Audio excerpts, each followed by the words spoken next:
Hello बच्चों, क्या हाल चाल है आप लोग का? ठीक ठाक, सब बढ़िया। चलिए देखो बेटा,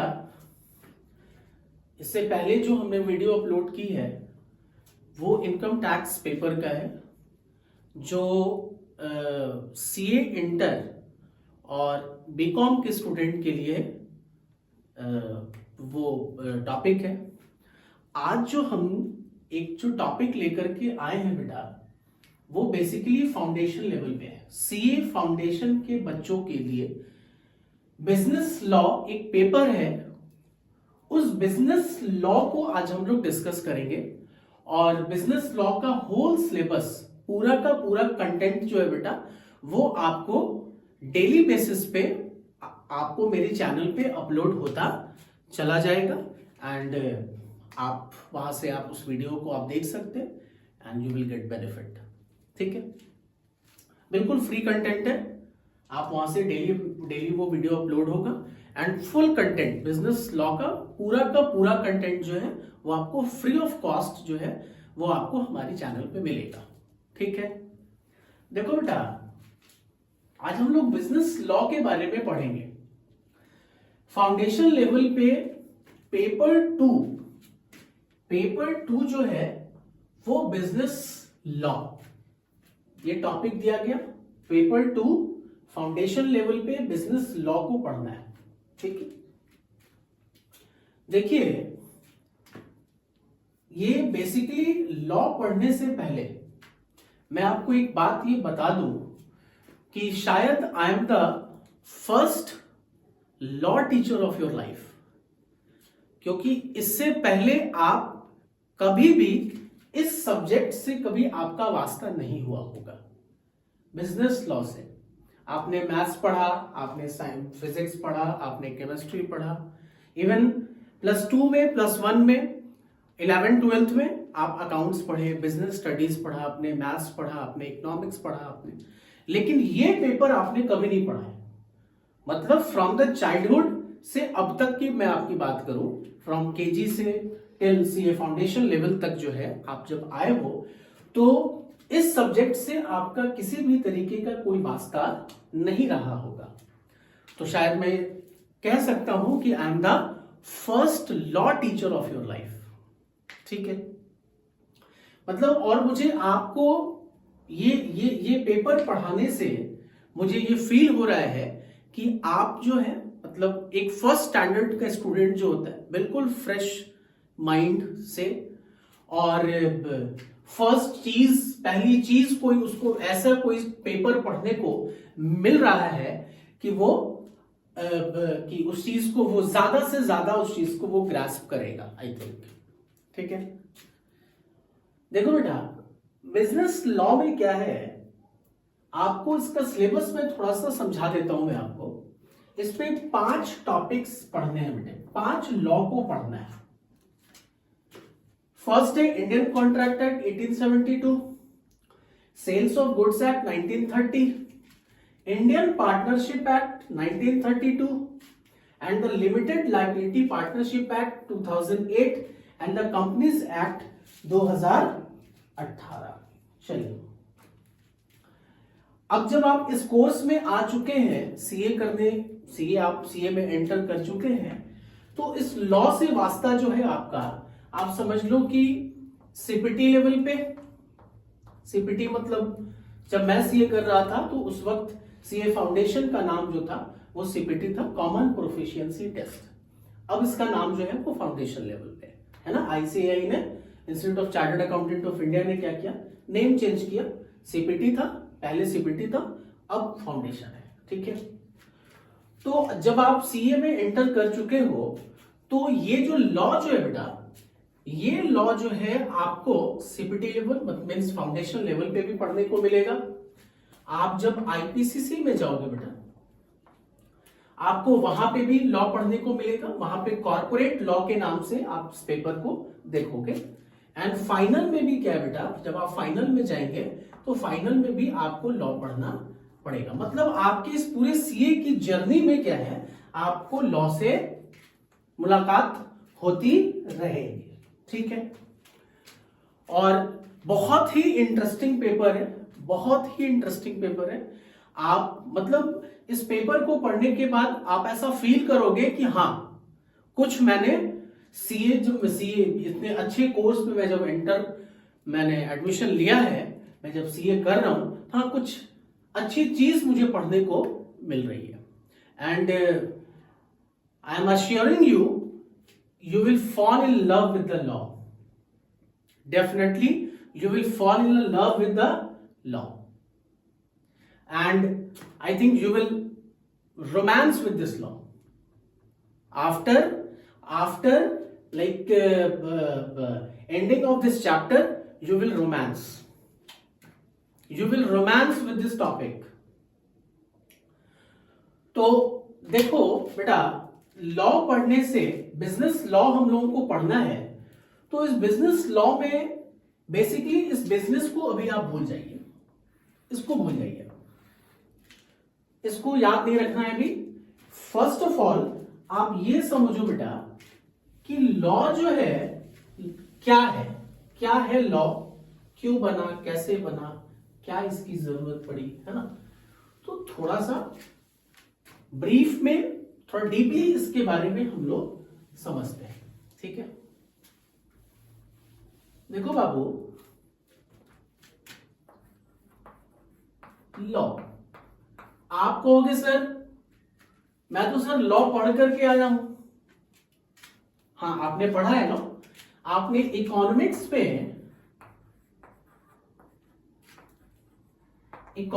में लॉ ऑफ डिमांड पढ़ा है, मुझे पता है। आप कहोगे सर मैं तो लॉ पढ़ के आया, सर उस लॉ में इस लॉ में क्या फर्क है सर। आप लॉ ऑफ डिमांड पढ़े होंगे, है ना। तो लॉ ऑफ डिमांड में आपने क्या पढ़ा, आपने ये पढ़ा प्राइस इंक्रीज करेगा, if the price increases demand क्या होगा, वो फॉल कर जाएगा। यही पढ़ा होगा आपने लॉ ऑफ डिमांड में, है ना। आपने ये पढ़ा होगा कि प्राइस जब आपका इंक्रीज करेगा तो आपकी डिमांड जो है बेटा वो क्या होगा, फॉल कर जाएगा। और आपने ये भी पढ़ा होगा कि in the case of conspicuous goods, prestigious goods के केस में क्या है, प्राइस इंक्रीज करेगा। अगर प्राइस इंक्रीज करेगा तो डिमांड भी क्या करेगा, इंक्रीज करेगा। ये आपने पढ़ा होगा, पढ़ा है ना, लॉ ऑफ डिमांड में ये चीज आपने पढ़ा होगा।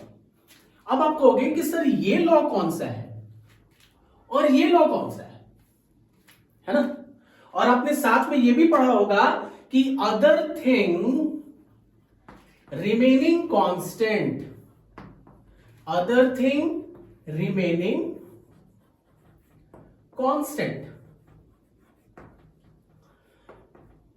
फिर आपने ये पढ़ा होगा कि if the price increases demand fall, if the price decreases demand up, है ना। ये पढ़ा होगा आपने। सर एक बात बताइए, आप ये कहेंगे कि सर इस लॉ में इस लॉ में क्या फर्क है। सर फर्क है, फर्क सर है, बहुत फर्क है सर। इकोनॉमिक्स के अंदर आप जो है ह्यूमन बिहेवियर के बारे में पढ़ते हैं। Economics is all about the human behaviour, I think.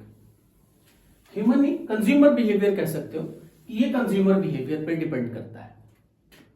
लेकिन सर ये जो आप लॉ पढ़ रहे हो आज, ये जो लॉ पढ़ रहे हो, ये कानून जो है ये नॉर्मल कानून नहीं है, ये नॉर्मल लॉ नहीं है। इस लॉ में आपको आपका किसी भी तरीके का कोई इंटरफेरेंस नहीं होगा। एक जैसे एक नॉर्मल पब्लिक की अगर बात कर ले, एक लेमैन की बात कर ले, तो इस लॉ में क्या है, कोई भी तरीके का, किसी भी तरीके का पब्लिक इंटरफेरेंस नहीं होगा इस लॉ में पढ़ने में। सर क्यों नहीं होगा। सर इसलिए नहीं होगा कि ये जो लॉ होता है बेटा, ये एक सेट ऑफ रूल्स होता है। क्या होता है, सेट ऑफ रूल्स होता है। ये फ्रेम कौन करता है, frame by the nation, framed by nation, है ना। First set of rules, second framed by nation, and the third one is क्या, to regulate the people, to regulate the people, to regulate the people. चलिए sir, ये जो law है set of rules है sir, framed by the nation है sir, to regulate the people है sir. Sir ऐसा क्यों किया गया, क्यों, क्या है ये सर लॉ, ये सेट ऑफ रूल्स, ये फ्रेम्ड बाय द नेशन, ये टू रेगुलेट द पीपल। देखो बेटा, एक बात मैं आपको बता देता हूं, समझो। हर एक विद इन द टेरिटरी, एक पॉलिटिकल मैप के अंदर, विद इन द टेरिटरी, एक पॉलिटिकल मैप के अंदर, लेट्स से कि हम इंडिया में रहते हैं, तो इंडिया में रहने के लिए आपको रेगुलेट करने के लिए कानून व्यवस्था की जरूरत होती है, कानून व्यवस्था की जरूरत होती है। किसी भी देश को चलाने के लिए एक कानून व्यवस्था की जरूरत होती है, और वो कानून व्यवस्था जो है कौन बनाता है, फ्रेम्ड बाय द नेशन। अभी हम लोग नेशन के एक वाइड एस्पेक्ट हम लोग पढ़ेंगे, framed by the nation. Example के तौर पे समझो, अगर कोई बाइकर से बाइक चलाता है, आप कार चलाते हो, तो बाइक चलाने के लिए हेलमेट जरूरी है। कार चलाते हो तो उसके लिए सीट बेल्ट जरूरी है। क्यों जरूरी है सर? इसलिए जरूरी है क्योंकि ये नेशन ने एक रूल्स बनाया कि आप अगर बाइक चलाएंगे तो आपको हेलमेट जरूरी है, टू प्रोटेक्ट योर हेड। आपके सर, लेट्स से कि अगर आपका एक्सीडेंट हो जाता है, एक एग्जांपल के तौर पे अगर एक्सीडेंट हो जाता है तो वो आप पहनोगे तो वो क्या होगा, आपका सेफ सर जो है, आपका हेड जो है वो सेफ रहेगा, है ना। आप अगर कार में सीट बेल्ट लगाते हो तो ये बहुत अच्छी बात है कि आप कार में सीट बेल्ट लगाते हो, इनकेस अगर अचानक से ब्रेक लगता है तो आप आगे की तरफ नहीं गिरोगे, है ना। तो ये एक रूल्स रेगुलेशन बनाया गया, किसको रेगुलेट करने के लिए, पीपल को रेगुलेट करने के लिए।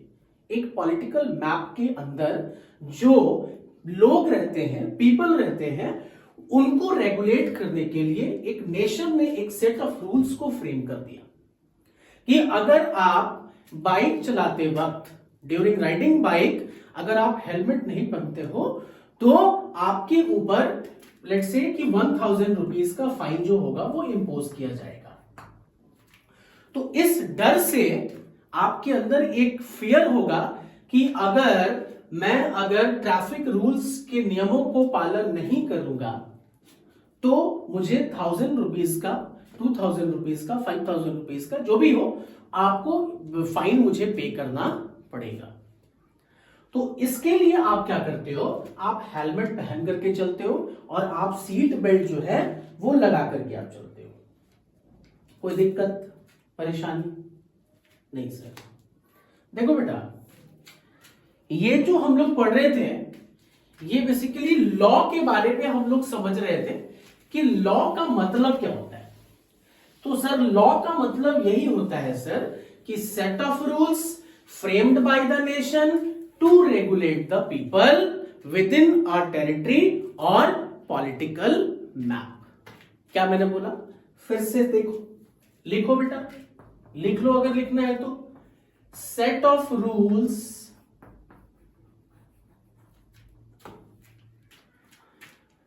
framed by the government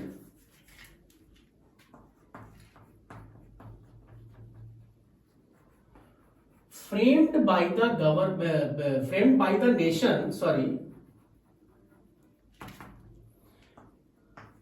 to regulate the people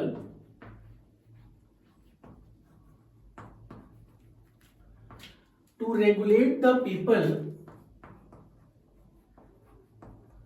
with in political map, within political map. ठीक है, चलिए देखो बेटा, ये तो हम लोग लॉ के बारे में समझे कि सर लॉ एक्चुअली में होता क्या है ना, लॉ का मतलब क्या होता है।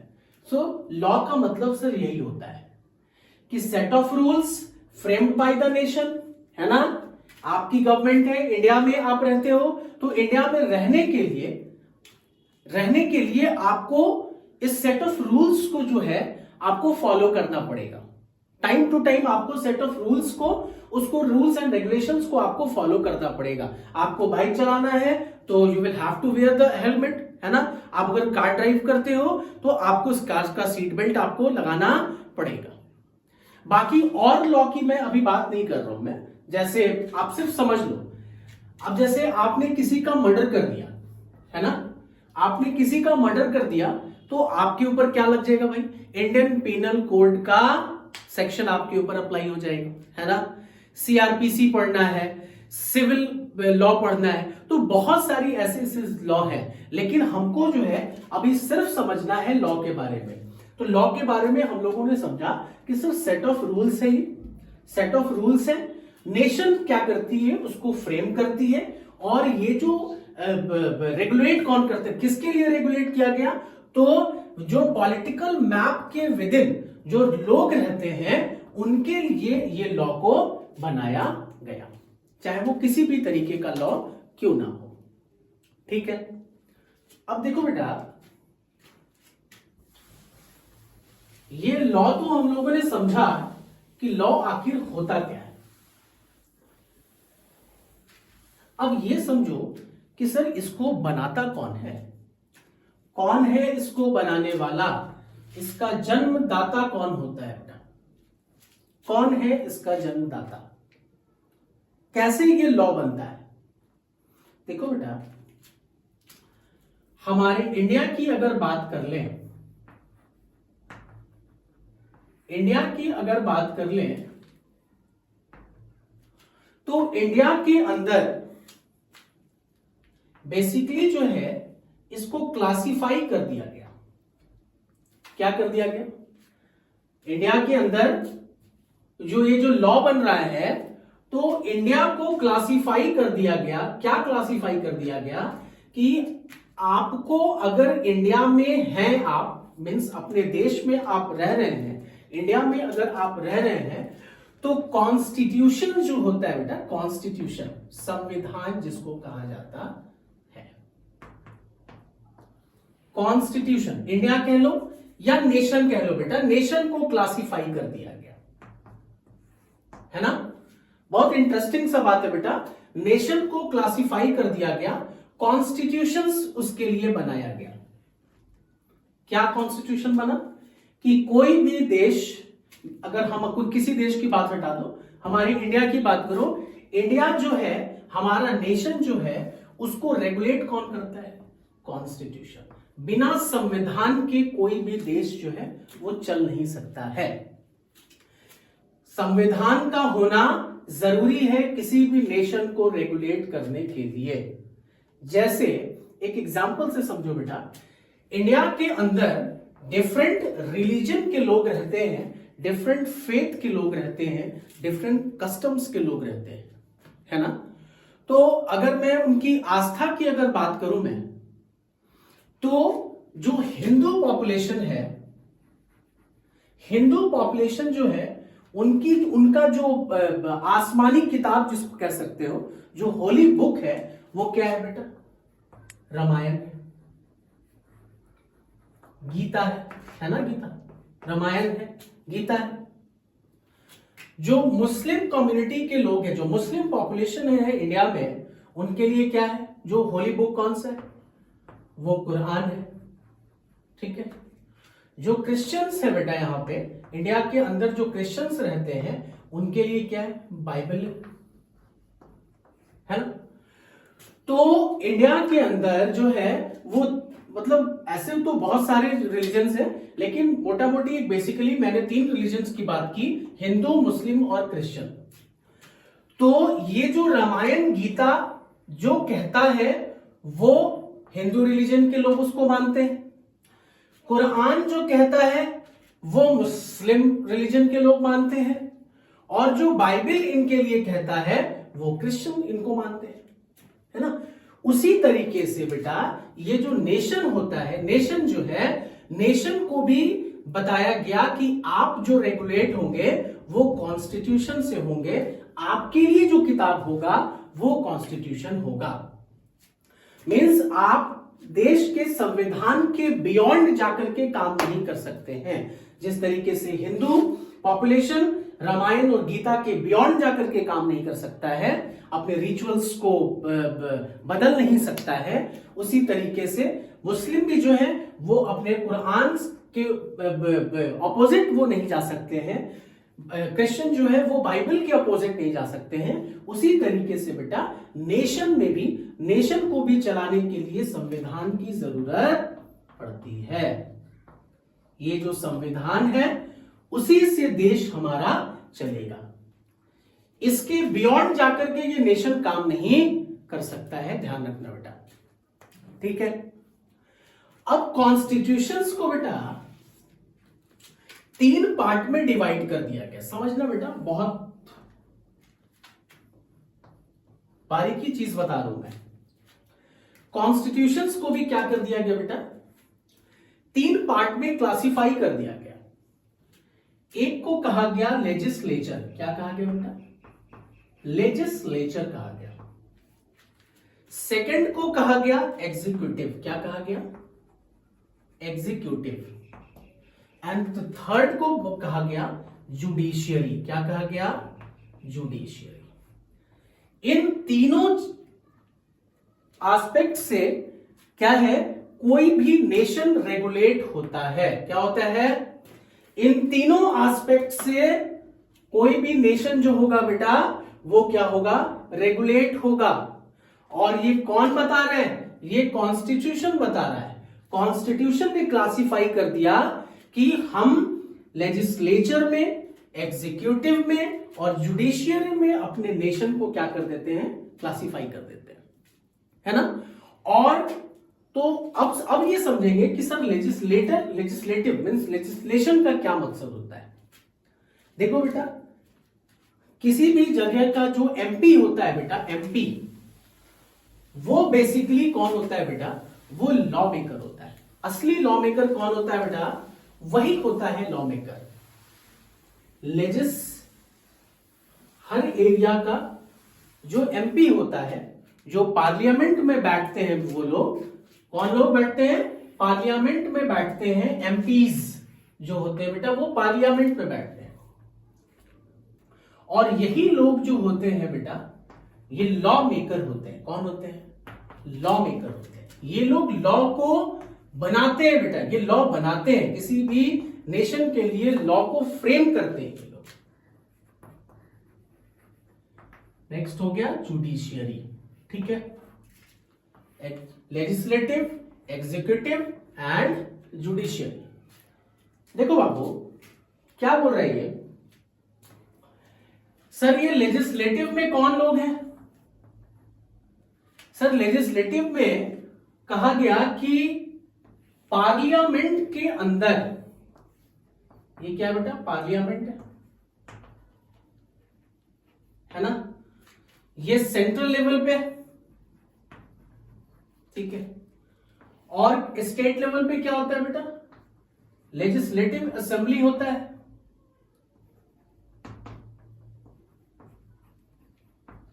विधानसभा जिसको कहा जाता है ना। तो अगर कोई मैटर सेंट्रल लेवल पे है, अगर कोई मैटर सेंट्रल लेवल पे अगर कोई लॉ अगर बनाना है तो उसको पार्लियामेंट में क्या बनता है, वो लॉ बनेगा। कहां बनेगा, पार्लियामेंट में बनेगा। कौन बनाएगा, जो एमपीज होते हैं बेटा, मेंबर ऑफ पार्लियामेंट जो होते हैं, वो लोग लॉ को ड्राफ्ट करते हैं, लॉ बनाते हैं। किसी चीज के ऊपर कानून लेकर के आना है। पार्लियामेंट के अंदर जो लॉ मेकर बैठे हैं बेटा, वो लॉ को क्या करते हैं, लॉ फ्रेम करते हैं। अब पार्लियामेंट के अंदर भी दो हाउसेज हैं, एक को कहा गया लोकसभा, एक को कहा गया राज्यसभा, है ना। इस पार्लियामेंट के अंदर ये जो लॉ बना, जो लॉ एमपीज जो भी होते हैं बेटा, ये लॉ बनाते हैं। जो भी रूलिंग पार्टीज के जो एमपीज होते हैं बेसिकली, वो लॉ बनाते हैं और लॉ को लोकसभा में और राज्यसभा में, ये दोनों जगह क्या करते हैं बेटा, ये दोनों जगह इस जो भी उन्होंने किसी भी स्पेसिफिक मैटर के ऊपर लॉ बनाया, तो वो दोनों जगह इस चीज को क्या करते हैं, सामने रखते हैं, दोनों के मेंबर्स के सामने रखा जाता है ना। और 3/4 मेजॉरिटी से क्या होगा बेटा, बहुमत से उस कानून को पास कराया जाता है ना। अब देखो यहां पे लॉ बन गया सर। अगर स्टेट लेजिस्लेटिव असेंबली, अगर स्टेट लेवल की बात करें, तो स्टेट लेवल पे अगर कोई लॉ बन रहा है, तो जो विधानसभा के अंदर जितने भी रूलिंग जो गवर्नमेंट है यहां की होगी, उनके जो विधायक जो होंगे वो लोग क्या करेंगे, वो कानून पास करेंगे, है ना। अब देखो कानून तो यहां बन गया बेटा, इस जगह पे कानून बन गया। अब उस कानून को एग्जीक्यूट कौन करेगा, हिंदी में कहा गया कार्यपालिका। क्या कहा गया बेटा, कार्यपालिका कहा गया। थोड़ा गौर से समझना बेटा इसको, कार्यपालिका कहा गया। अब कार्यपालिका कौन है बेटा, अब इन्होंने तो लॉ बना दिया, लॉ बन गया आपका, अब इसको इंप्लीमेंट करना है।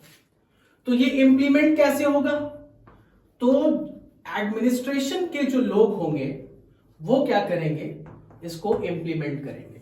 अगर वो लॉ एडमिनिस्ट्रेशन से रिलेटेड है तो वो करेंगे। पुलिस डिपार्टमेंट जो होती है बेटा, वो भी इनके अंदर ही आती है। जो पुलिस डिपार्टमेंट होता है वो भी इनके अंदर आता है ना। पुलिस डिपार्टमेंट से रिलेटेड अगर कोई लॉ अगर बनता है पार्लियामेंट के अंदर में, तो उसका एग्जीक्यूशन जो है वो ये डिपार्टमेंट को करना होगा। तो ये कार्यपालिका जो है एग्जीक्यूटिव, ये अगर एडमिनिस्ट्रेशन से रिलेटेड अगर कोई मैटर है तो वो एडमिनिस्ट्रेशन देखेगा। अगर law and order means police department से रिलेटेड अगर कोई मैटर है तो वो पुलिस डिपार्टमेंट देखेगी उस स्टेट की, है ना। अब आता है बेटा जुडिशियरी। सर जुडिशियरी का मतलब क्या होता है, देखो बेटा जुडिशियरी का मतलब ये होता है कि अगर आप इन सारे बनाए हुए कानूनों में, ये जितना कानून जो बना बेटा, ये बनाए हुए कानूनों में किसी भी तरीके की मतभेद अगर पैदा होता है, क्या बोलते हैं बेटा, मतभेद अगर पैदा होता है, डिस्प्यूट्स अगर पैदा होता है, तो अब उसको कौन समझेगा, जुडिशियरी समझेगा अकॉर्डिंग टू लॉ। अगर किन्हीं लोगों को अगर लॉ की जानकारी नहीं है उस पर्टिकुलर मैटर पे जिस पे डिस्प्यूट्स क्रिएट हुआ है, जुडिशियरी क्या करेगा, उसको वो समझाएगा कि भाई इस पे ये लॉ है और आपको उसके अकॉर्डिंग आप बाइंड है वो काम करने के लिए। अदरवाइज जो भी रूल्स रेगुलेशंस उस पर्टिकुलर डिस्प्यूट्स के लिए होंगे, वो जुडिशियरी क्या करेगी, अपने तरफ से उसको एक्शन में लेगी। यहां तक अगर कोई प्रॉब्लम है तो प्लीज कमेंट्स में बताइए कि कोई प्रॉब्लम अगर है, तो आगे हम लोग इसको क्या करेंगे, पढ़ेंगे, ठीक है। चलिए देखो बेटा, ये बेसिकली हम लोगों ने लॉ के बारे में पढ़ा, लॉ के बारे में हमने पढ़ा, ठीक। अब हम लोग समझेंगे बेटा एक्ट क्या होता है। अभी हमने पढ़ा था ना, मैंने टॉपिक समझाया था आप लोगों को, इंडियन कॉन्ट्रैक्ट एक्ट 1872। क्या समझा था, इंडियन कॉन्ट्रैक्ट एक्ट 1872। तो सर अब ये एक्ट क्या होता है, एक्ट क्या होता है सर। लॉ तो हम समझ गए कि set of rules framed by the nation to regulate the people within the territory या पॉलिटिकल मैप, ये तो हम लोग समझ गए सर कि लॉ क्या होता है। एक्ट का मतलब होता है बेटा, एक्ट का मतलब क्या होता है कि किसी स्पेसिफिक, जैसे इंडियन कॉन्ट्रैक्ट एक्ट, एग्जाम्पल से समझो बेटा,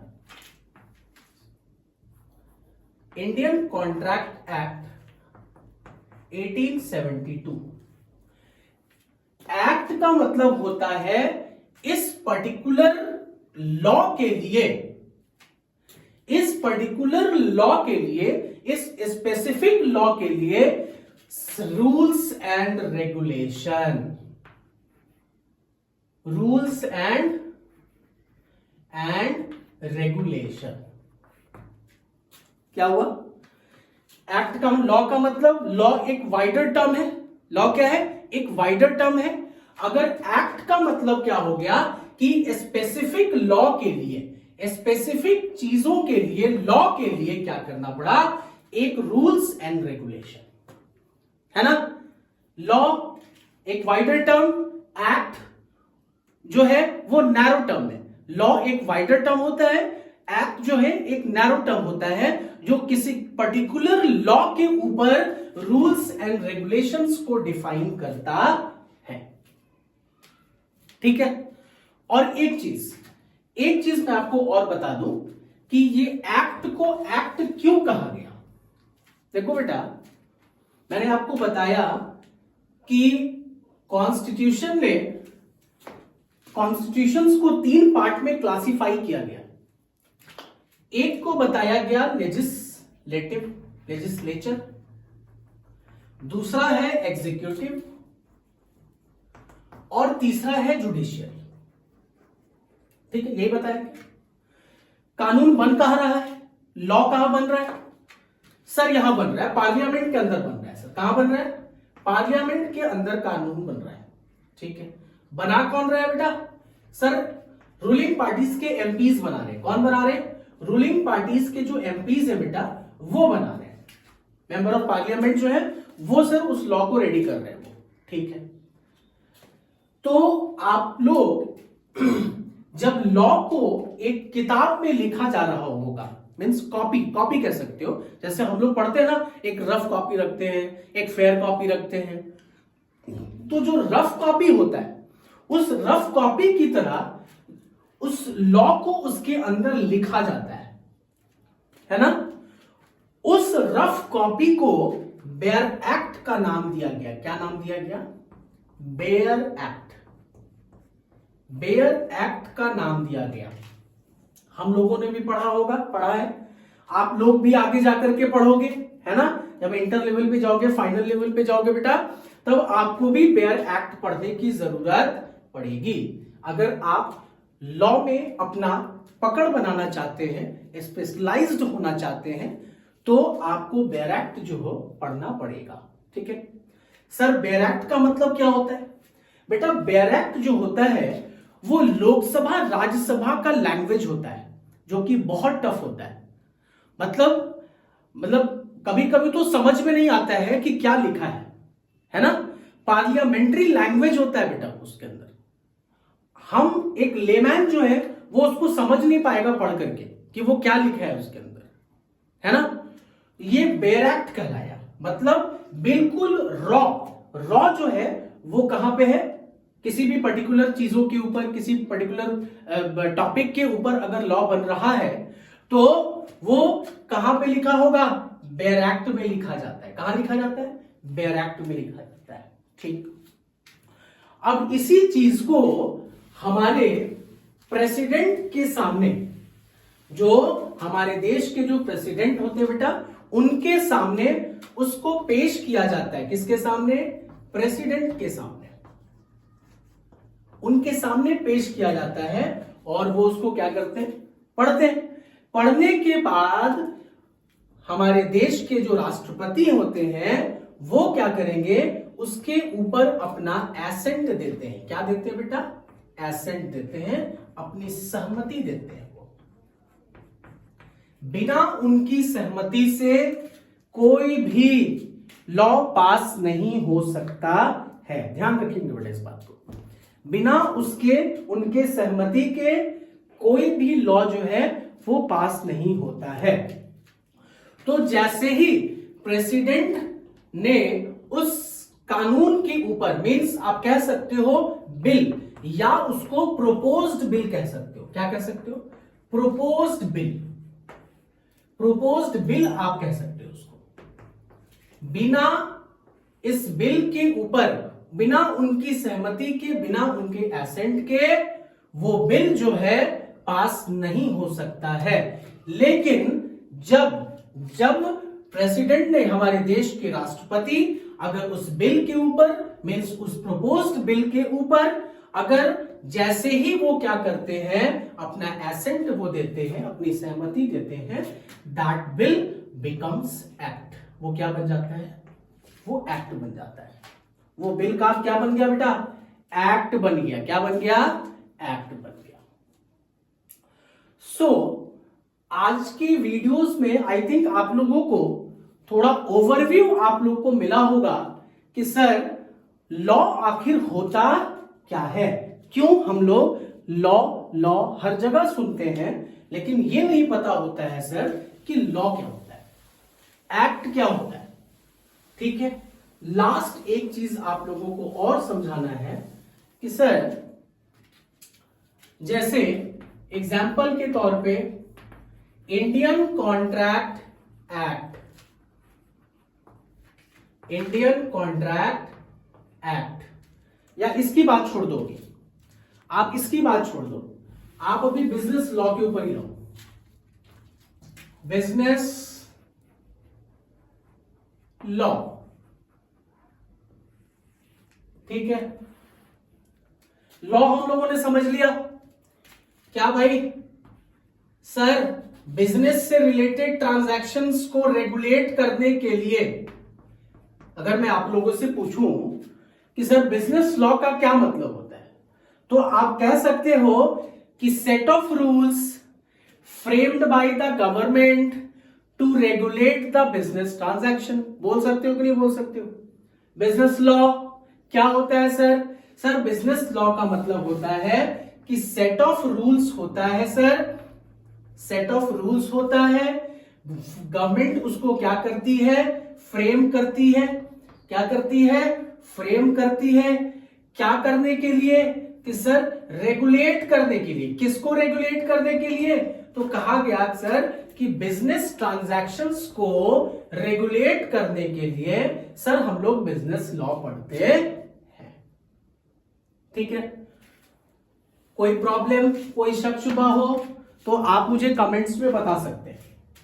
चलिए, एक लास्ट चीज जो है मैं आप लोगों को समझाना चाह रहा था कि सर हमने लॉ के बारे में समझ लिया कि सर लॉ क्या होता है, हमने एक्ट के बारे में समझ लिया कि एक्ट क्या होता है, लेकिन ये जो सर ईयर लिखा हुआ है, Indian contract act 1872, sales of goods act 1930, partnership act 1932, sir इसका क्या मतलब होता है? बेटा इसका मतलब होता है ईयर ऑफ मैन्युफैक्चरिंग।